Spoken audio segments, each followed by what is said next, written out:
dito sa Zoom na ito sa ating programang Christian Life Program. Pero bago po tayo dumako sa unang talk ng Christian Life Program, nais ko po muna kayong pasadahan ng orientation po. Bago po kasi itong CLP na to, kailangan po nating malaman kung ano ba itong pinapasok nating programa. Teka lang. Ang orientation po ng Christian Life Program ay ito pong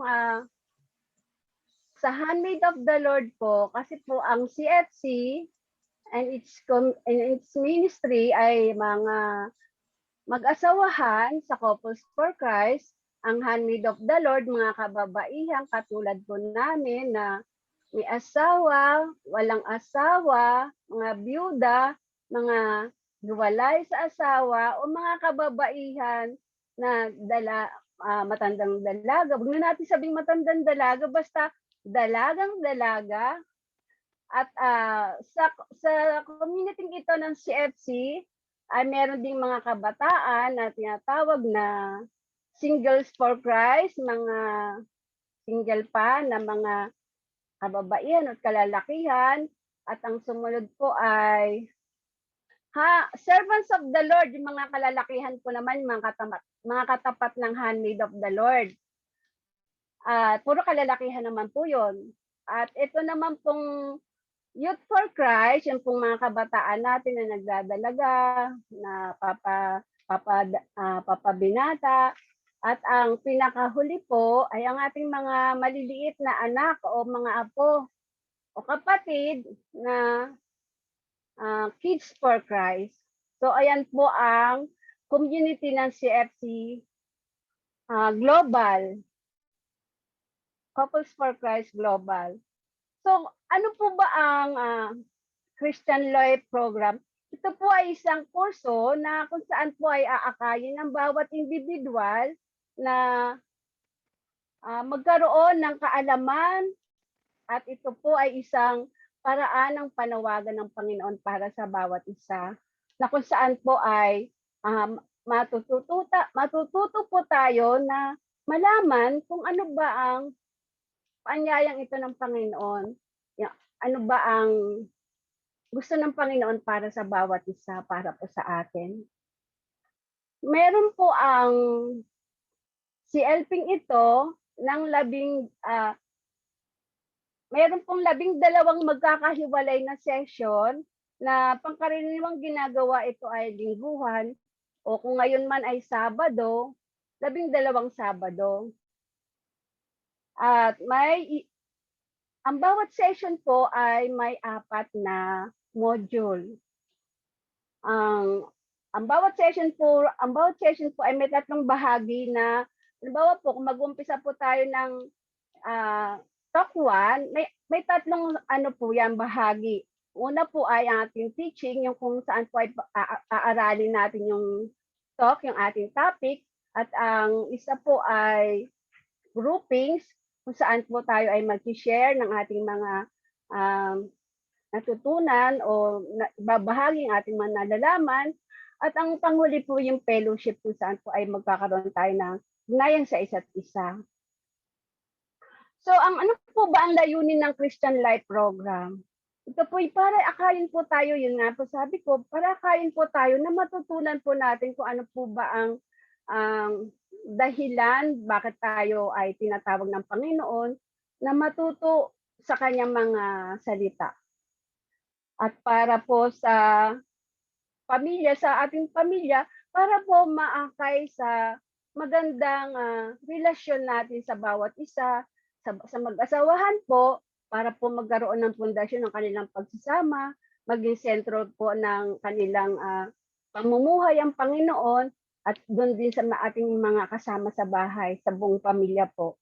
At ang pangatlo po, para rin po sa ating simbahan, na ang bawat parokyano po ay madala natin sa simbahan nang may kasigla, kasiyahan, at ang buhay na punong-puno ng pagmamahal. sa Panginoon. Ano po ba ang nilalaman ng CLP? Yun po nga, sabi ko po ay magtatagal to ng 12 Sabado, kung tayo po'y Sabado ngayon. Nawa po wag po kayong magsasawa na tuwing Sabado ay mag-tune in dito sa Zoom para po pakinggan kung gaano po kaganda ang paanyayang ito ng Panginoon. Ginamit po ang CFC community and Handmaid of the Lord para po sa mga kagaya niyong kababaihan na mapabilang po kayo sa amin na nagkakaroon ng magandang pundasyon sa buhay, makatatagan ng pananampalataya sa Diyos, at kung ano-ano pa po ang maaari niyong malaman dito sa community ito. Sa unang module po, ibibigay po namin sa inyo, ang unang module po ay ang katotohanan batayan ng pagka-Kristyanismo. Malalaman po natin kung ano ba talaga ang tunay na Kristiyano, kagaya po ang sa talk number 1, ang pagmamahal ng Diyos sa atin, God's love, at ang sa talk number 2 ay sino si Hesukristo. May 4 po na talk sa isang module. At ang pangatlo pong talk sa isang module ay ano ba ang kahulugan ng pagiging Kristiyano? Hindi po basta binyagan po tayo ay Kristiyano na, hindi po. Dito po malalaman natin na ay ganun pala ang isang tunay na Kristiyano. At ang pang-4 po, yung pagsisisi at pananampalataya, repentance and faith. Dito po talaga sa module 1 ay inaanyayahan po namin kayo na pakinggan kung ano ba, sino ba tayo, at sino ba ang Panginoon sa buhay natin, at bakit ba siya ang nag-aanyaya sa atin ng ganito. At sa module 2 po, ang topic naman po sa module 2 ay ang tunay na buhay Kristiyano. Kung ano ba yung buhay ng isang Kristiyano. Sa talk number 1 po, ang Kristiyanong mitiin ng pagmamahal ng Diyos, Christian Ideal Loving God. At sa talk 2 ng module 2 ay ang pagmamahal sa kapwa, loving your neighbor. At ang pangatlo, ang Kristiyanong pamilya, the Christian family. Dito po matututunan mong kung paano mo madadala ang pamilya mo ng may pagmamahal at may pagkalinga, may pananampalataya sa Diyos. Buong pamilya mo madadala mo kapag ito po ay lahat na pakinggan nyo at naisabuhay nyo. At ang pang-4 po sa module 2 ay ang buhay sa Espiritu Santo. Dito po, dahil sa Espiritu ng Diyos ay gagabayan po tayo, malalaman natin kung ano yung dapat at tama para sa mata ng Diyos. At dito po, ipakikita ng Panginoon na ang kalooban niya ay mapabuti po ang bawat isa sa atin. Hindi maligaw, kundi mapabuti sa banal na Espiritu Santo. Magkaroon ng isang buhay na punong-puno ng pagpapala ng Diyos. At sa module 3 po, pagsasabuhay ng buhay Kristiyano sa Espiritu, living a Spirit-filled Christian life. Ang una pong topic doon sa module 3 ay ang pagtanggap sa kapangyarihan ng Espiritu Santo, na kung saan po ay bibiyayaan at reregaluhan tayo ng Panginoon ng isang espiritong malakas at makapangyarihan. Sabi nga ng Panginoon, siya yung magbibigay sa atin ng lakas na nagmumula sa Kanya. Siya yung magbibigay sa atin ng bagong pagkatao, bagong buhay, bagong paniniwala. At ang pangalawa sa module 3, paglago ng Espiritu Santo sa buhay po natin ay magkakaroon po tayo ng katiwasayan, magkakaroon po tayo ng bagong pag-asa, magkakaroon po tayo ng kaliwanagan ng lahat. Makikita po natin sa buhay natin na ito pala ang gusto ng Panginoon, ang magkaroon ng bagong buhay sa Espiritu ng Diyos. At ang panghuli po ay ang pagbabagong buhay kay Kristo. Kapag ka po natanggap na po natin lahat to, lahat ng biyaya na kaloob ng Espiritu Santo, makikita po natin sa buhay natin kung ano po yung bunga ng banal na Espiritu na Santo, kung saan po ay magkakaroon po tayo ng realization at transformation. Mababago po ang buhay natin kung ang buhay po natin ngayon ay parang malamya o mahina, walang lakas. Dito po sa programang ng Christian Life Program, pinapangako po namin sa inyo, basta makinig lamang po kayo at maniwala sa salita ng Diyos, kayo po ay 100% na magpapasalamat sa programang ito ng Couples for Christ. Ang unang 4 na session po ay ang bumubuo ng maraming talk na kung saan po ay pwede nyo pong atinan, na pwede nyo pong atinan tuwing Sabado, o kung meron naman pong importante kayong gagawin, pwede naman pong lumiban. Pero wag naman po lumiban ng buong module 1. Pwede pong lumiban kayo ng isa, kung talaga pong may kadahilanan kayo na hindi po mahihindian. Ayan po ang orientation. Yan po ang aking pag-orient sa inyo. So sa mga nakikinig po ngayon, isipin po natin na sa buhay po natin ngayon ay marami pong nangyayari hindi natin inaasahan, mga pangyayaring hindi po tayo handa, mga pangyayaring hindi natin alam kung anong pwedeng mangyari sa kinabukasan, sa mga darating ng panahon. Ang gobyerno po natin, maraming paanyaya rin. Nag-aanyaya po sila ngayon na kung sino-sino pong kandidato pwede natin botohan. Nag-aanyaya sila sa kanilang iba't ibang klaseng pangako.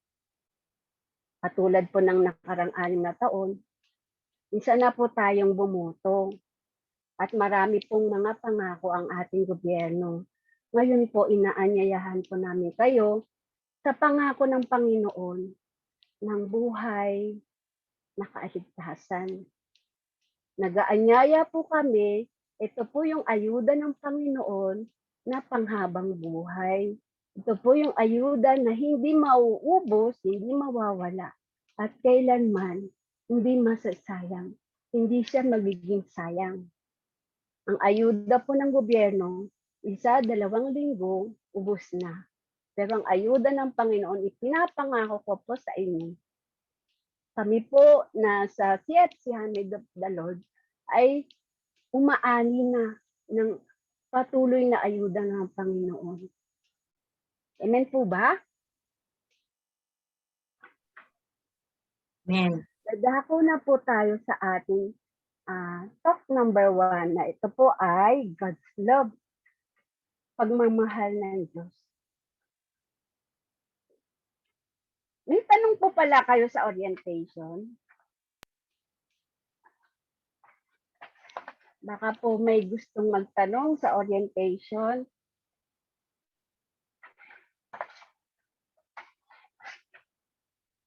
Hello, diyan ba kayo?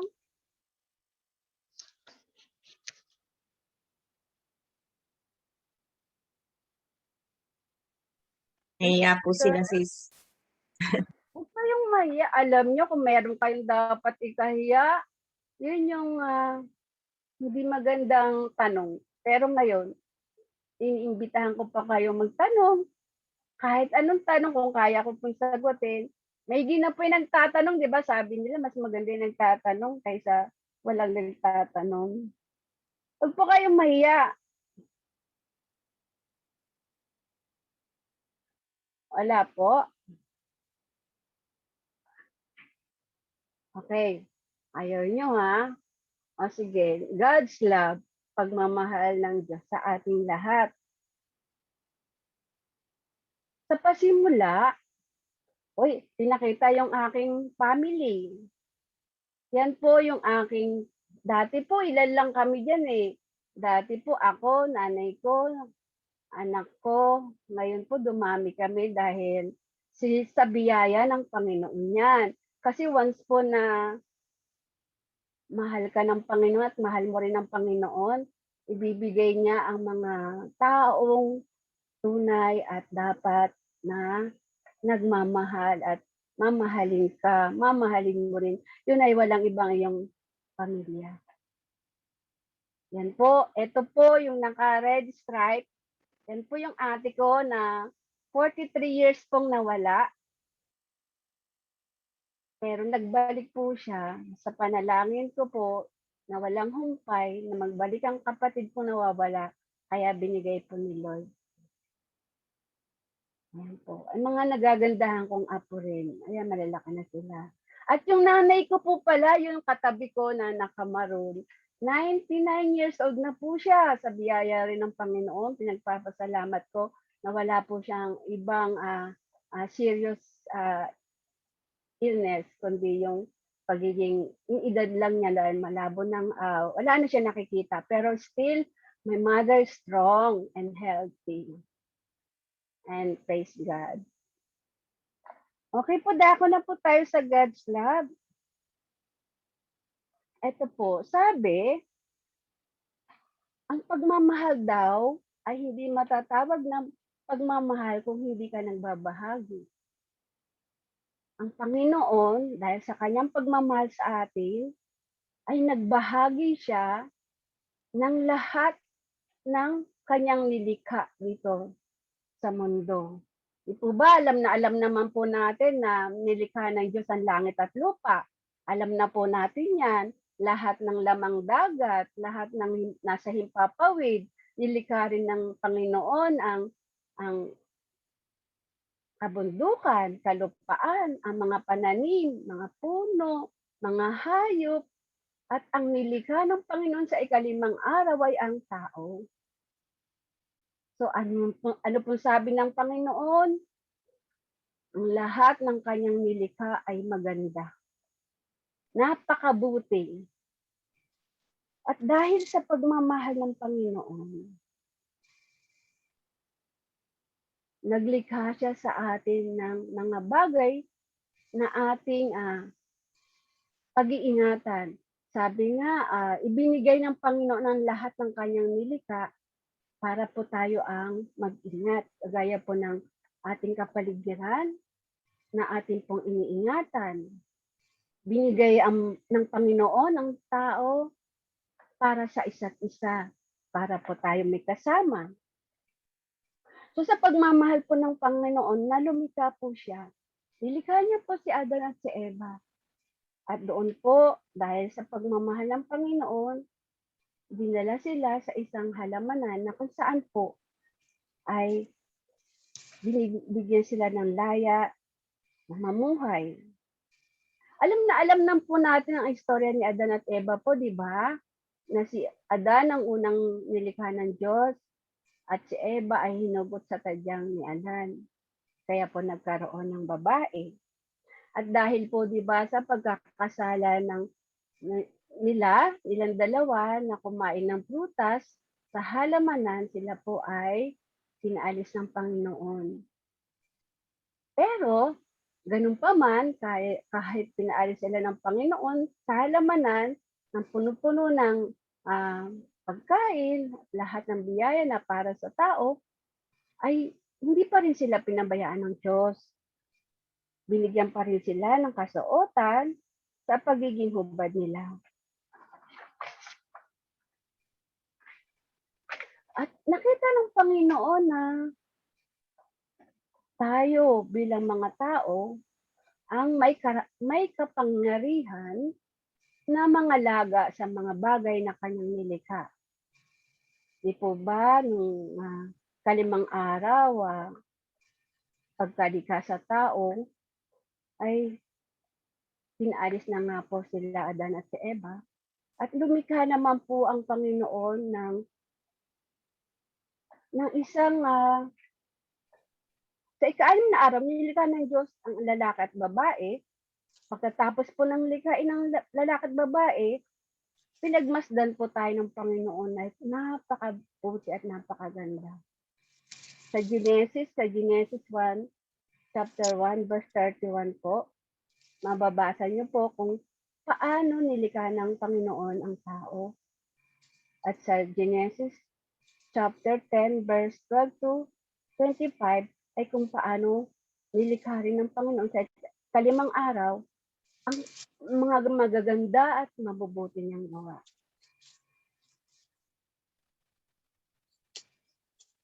Subalit, sa kabila ng pagmamahal ng Diyos sa atin, tayo po ay nagkasala sa Kanya. Sa pagtalikod natin sa Kanyang mga utos. Kagaya po ni Adan at ni Eva, nagkasala sila sa Panginoon sa pagsuway sa utos ng Diyos. Pero ang tao, kahit na gaano pa kamahal ng Panginoon, nagkakasala pa rin po tayo. Ngunit gaano mang kalaki po ang kasalanan natin sa Diyos, i-reject man po tayo ng ibang tao, pero ang Panginoon, 2 kamay niya tayong tatanggapin. Gaano man kalaki ang ating kasalanan, hindi po yun tinitignan ng Diyos. Nagkasala ka man ng mabigat, hindi po yan tinitignan ng Diyos. Maging ano ka man, hindi po yan nakikita ng Diyos. Ang nakikita ng Diyos, yung pagmamahal niya sa iyo. Tinalikuran man natin siya, kaya pa rin tayo niyang tanggapin. Sa Genesis chapter 3, verse 21, basahin po niyo yan kung kayo po ay may mga note dyan, sulat niyo po yung mga Bible verse at kung may time po kayo, makikita niyo po ang katotohanan ng pagmamahal ng Diyos.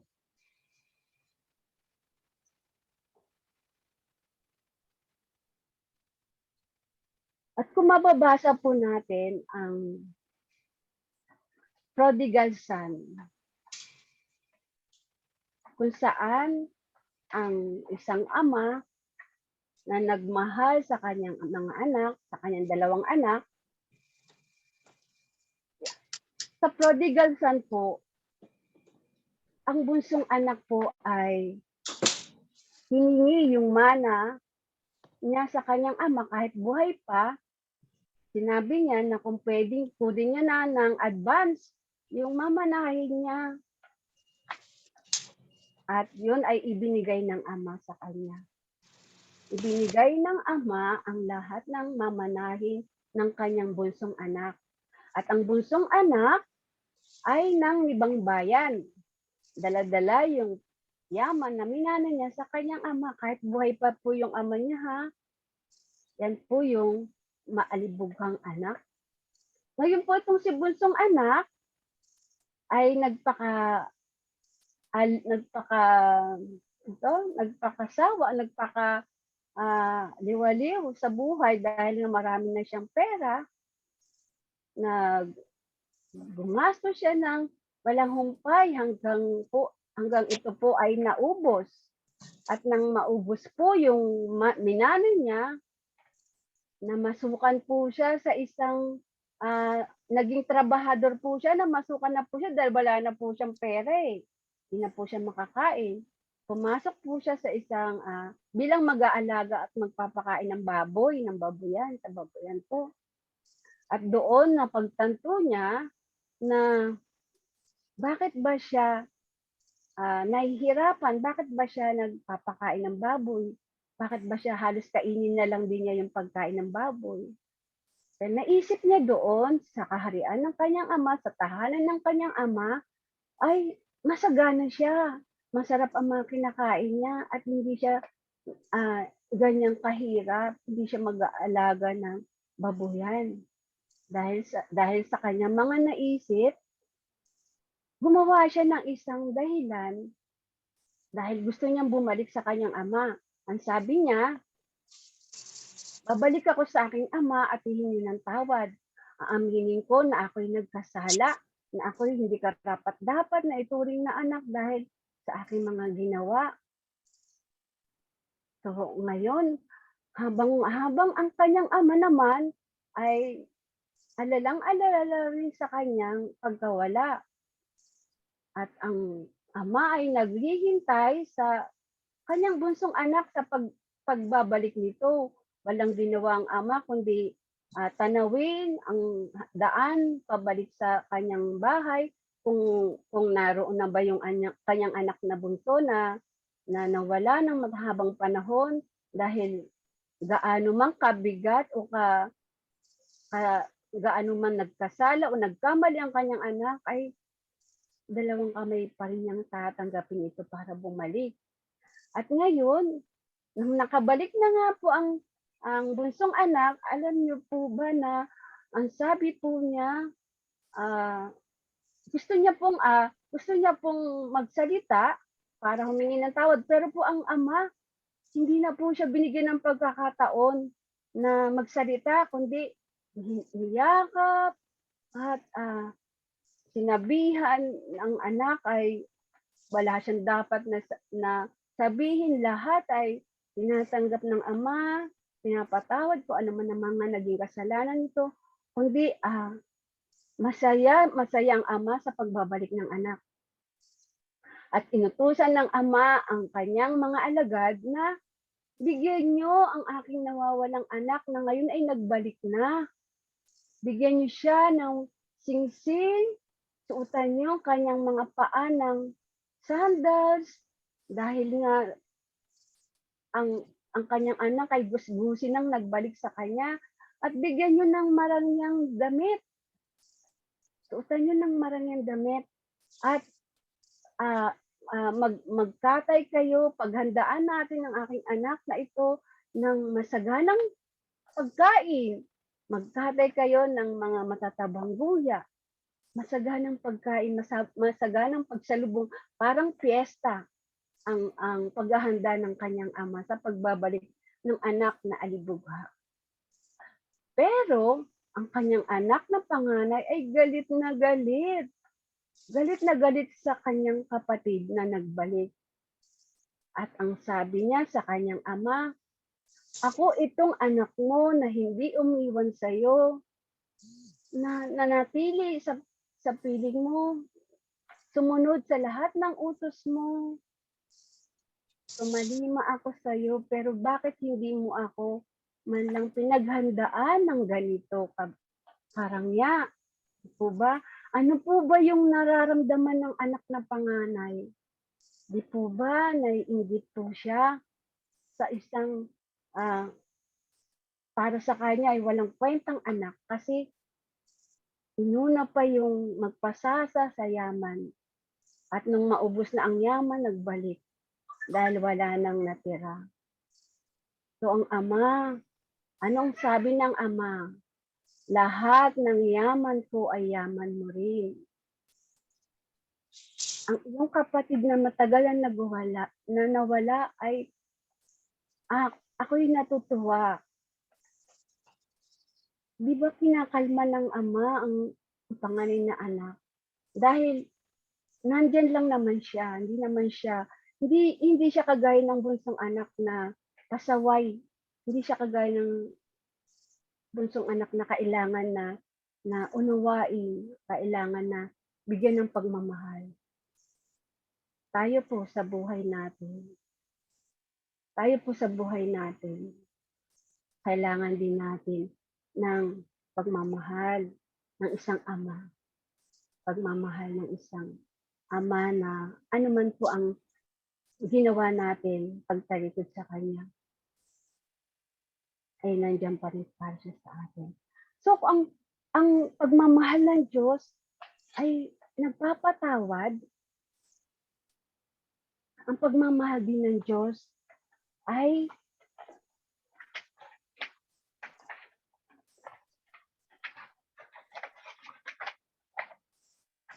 nagtutubos. pagmamahal ng Diyos ay nagtutubos.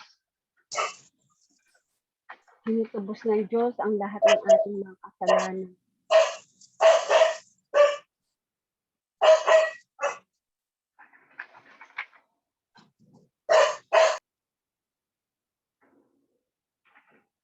Di po ba dahil sa Panginoon, dahil sa inalay niyang kanyang buhay para sa ating mga kasalanan, siya ay namatay para sa ating mga kasalanan.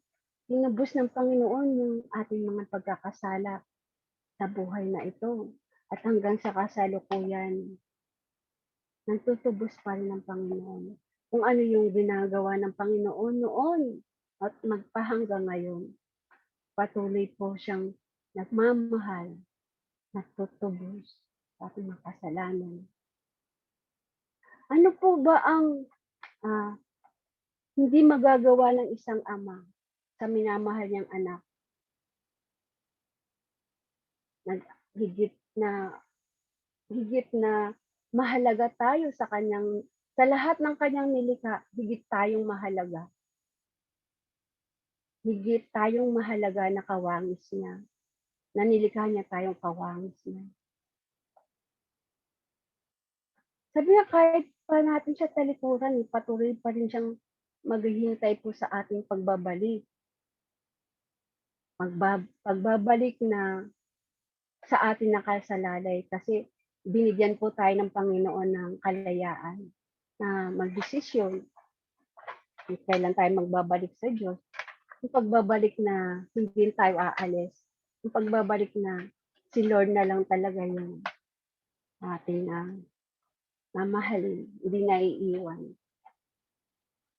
Aalayan ng ating oras, aalayan ng ating buhay, aalayan ng ating panahon, aalayan ng ating karunungan, aalayan ng ating katalinuhan, aalayan ng ating kayamanan. Kailan po kaya tayo magbabalik?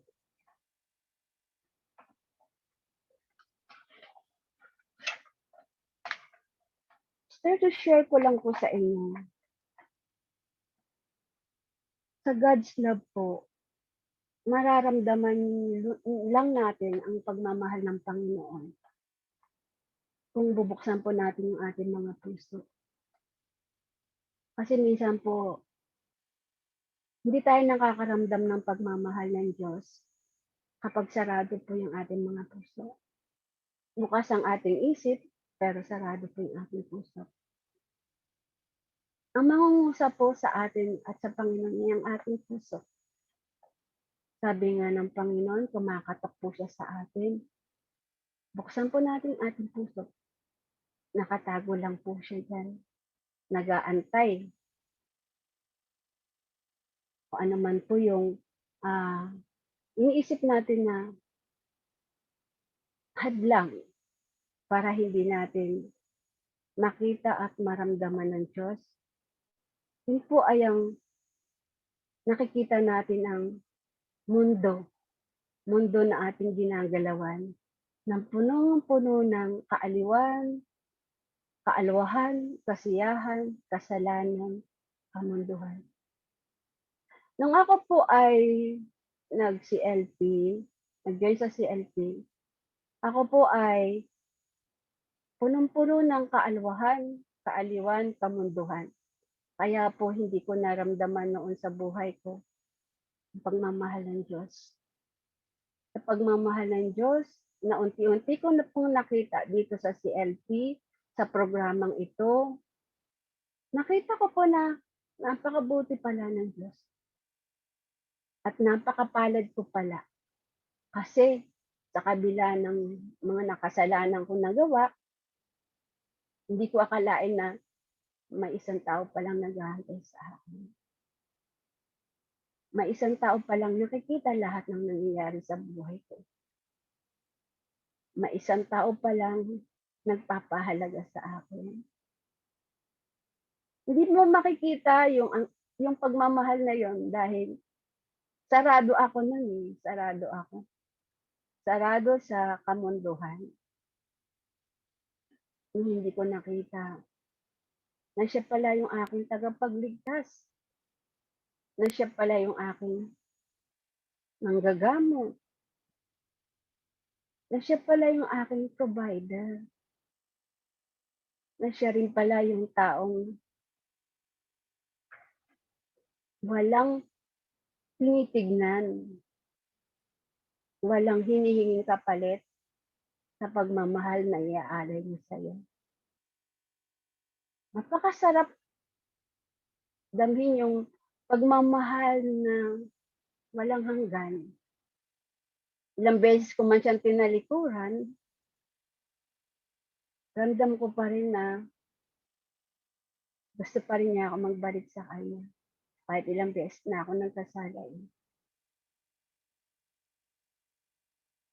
Ano pa po ba ang maibibigay ng isang amang handang ibigay ang lahat-lahat? Sabi nga kung ang masamang tao nakakapagbigay ng mabuti sa kanyang anak, gaano pa kaya ang Panginoon? Ibibigay niya ultimo ang kanyang kaisa-isang anak, mailigtas ka lang. Mailigtas ka lang sa hirap, sa pinagdaraanan mo ngayon. Gaano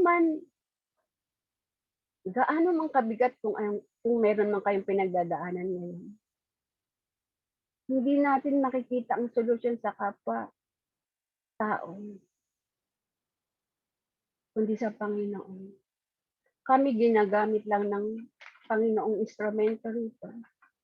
Sabi ko nga, bago ako mag-talk, mga ilang days, at kanina rin, Lord, gusto ko ikaw yung magsalita para sa kanila. Gamitin mo lamang po ako. Gamitin mo lamang po akong instrumento.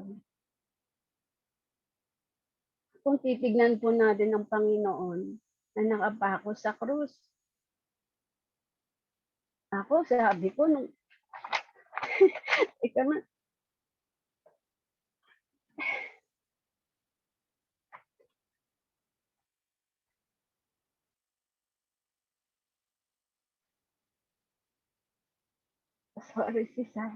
sorry sisters, sorry po.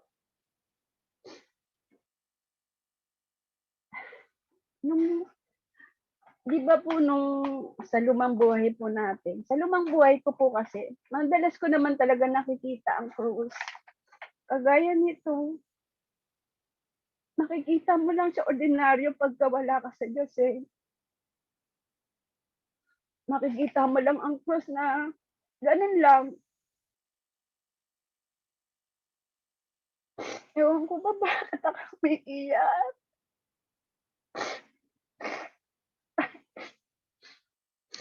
Kasi ang krus, kung wala ka talaga sa presensya ng Diyos, makikita mo lang ang krus na pangkaraniwan mo nakikita.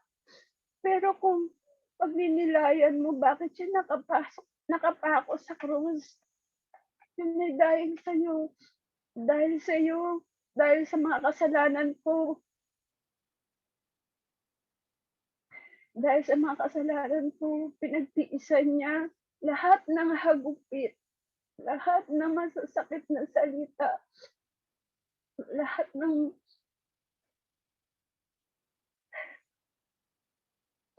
pagtatapi sa kanya, pagbibintang, lahat tiniis at pinansan niya para sa akin. Kaya, nung makita ko lahat, ipinadama sa akin ng Panginoon,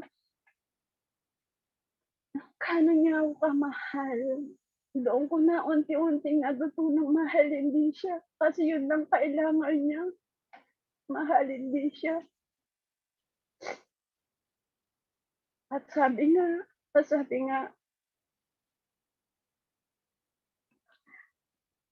kumatok ka lang at kanyang pagbubuksan. Humiling ka at kanyang ibibigay. Hanapin mo siya at iyong matatagpuan. Alam niyo po ba, sisters, napakapalad ko sa lahat masasabi kong napakapalad ko sa lahat ng nilalang. Napakapalad ko rin sa lahat ng makasalanan na tinanggap ako ng Panginoon, hindi lamang basta tinanggap, hindi lamang basta niya minahal, kundi binibiyayaan niya pa ako hanggang sa kasalukuyan. Walang sabi ko nga, "Lord, sobra-sobrang biyaya, nakakatakot naman, baka singilin mo na ako." Yun yung sinasabi na siksik-liglig na umaapaw. Kasi sa buhay ko ngayon, wala na akong iniisip kundi gawin yung mga utos niya, gawin yung mga kalooban niya.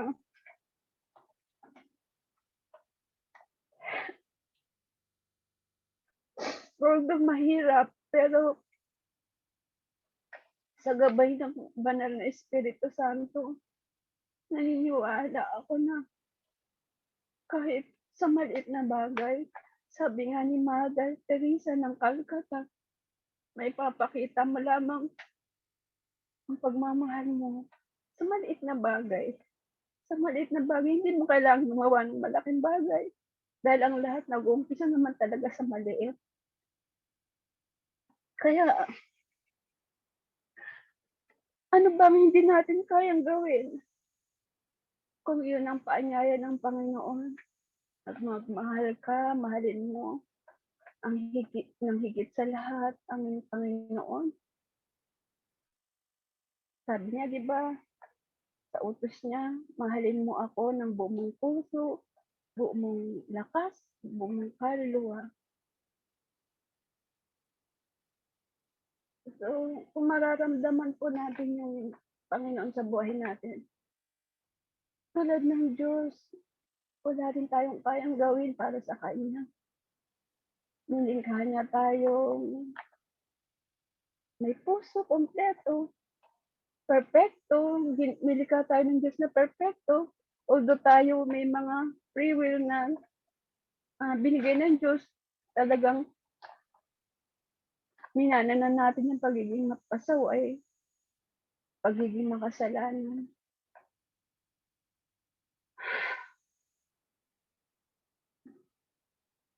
Ano pa ba yung gusto ko iparating sa inyo na ito ang gusto ng Panginoon eh. Magkaisa tayo sa pagpupuri, pagpupugay sa Kanya. Magkaisa tayo sa pagmamahalan, sa pagbibigayan, sa pagtutulungan, pagdadamayan. Kasi ano yung kanta na yung mundo natin kung namamayaan ang pagmamahal at pag-ibig, di ba? Napakaganda. Kaya wag na po tayong makiisa dun sa mga taong walang puso, walang pagmamahal sa kapwa, walang pagmamahal sa nilikha ng Diyos. Makiisa po tayo sa panawagan ng Diyos na magmahalan dahil walang hihigit sa pagmamahal ng Diyos. Ang Ama na nagbigay ng kanyang anak para sa ating lahat, para maging tagapagtubos ng ating mga kasalanan. Ang Ama na nagbigay ng kanyang kaisa-isang anak. Nialay ang buhay para sa kaligtasan natin kahit na ito ay mamatay. Sa mga sisters, dito na po tayo sa programang kung saan nagbibigay ng pag-asa, nagbibigay ng buhay, nagbibigay ng kaliwanagan, nagbibigay ng kaginhawaan. Kasi dati po, wala rin ako eh. Kaya nga sabi ko, Lord, you are all in one. You are my everything.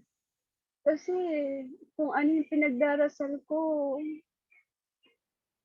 sa takdang panahon niya binibigay. On time. Kaya ako po yung nagpapatotoo ng lahat na nakaibuti-buti ng Diyos. Tayo lamang po ay hindi nakikita yun. Hindi lang natin nararamdaman kasi natatakpan ng ating mga mata. Nabubulagan tayo sa mundo ng itong kamunduhan natin. Nangunguna lang po kasi yung ating mga kagustuhan at hindi yung kagustuhan ng Diyos. So, yun po, inaanyayahan ko po kayo na muli magbalik sa Panginoon, magbalik loob po tayo sa Panginoon at maniwala po kayo sa kanyang mga salita. Tayo po bilang kagaya po ng kwento sa Biblia na prodigal son, sa totoo lang dapat ano yan parable father. Yan, parable father and his two sons. Yung pong mabuting ama sa kanyang mga anak. Tayo po yung bunsong anak. Ako po yung bunsong anak na matapos na ibigay ng Panginoon sa akin ang aking buhay, ang aking kalayaan, ang free will na binigay ng Panginoon. Nagpasasa po ako sa buhay na gusto ko, hindi gusto ng Panginoon. Pagkatapos po ng lahat, ako po yung nagbalik sa Ama. Dalawang kamay niya po akong tinanggap. Kaya po, sino po sa atin ang bunsong anak ang napawalay sa pagmamahal ng Panginoon at may gusto magbalik? Tatanggapin po kayo ng Diyos Ama. Maniwala po kayo. Yun lamang po at magandang hapon po sa inyong lahat, mga sisters. I love you all.